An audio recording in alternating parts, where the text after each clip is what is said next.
67 தான் அண்ணாவே முதலமைச்சரானார். அண்ணாவுக்கு துண்டு சீட்டுலாம் தேவையில்லை. சப்ஜெக்டை கொடுத்தீங்கன்னா 3 மணி நேரம் பேசுவார்.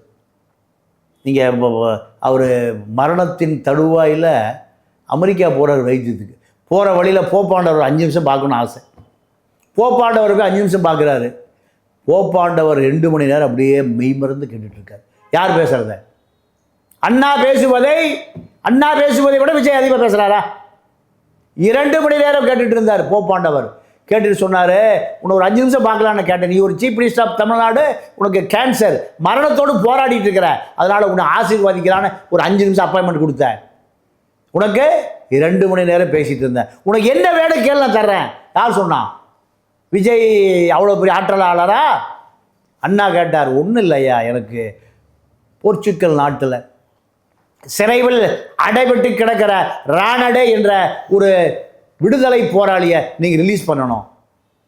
கோவாவினுடைய புரட்சிக்காரன் அவனை. அது ஆச்சரியப்பட்டு போயிட்டு, உனக்கு ஏதாவது பொன்பொருள் வைடூரியம் தங்க நகை வேணும்னு கேட்பேன்னு பார்த்தா, நீ போர்ச்சுக்கல் சிறையில் அடைபட்டு கிடக்கிற கோவாவுடைய விடுதலை வீரனை விடுதலை பண்ண கேட்குற. உன்னுடைய பெருந்தன்மை இன்னும் மேலே போகுது, விடுதலை பண்ணுற போ.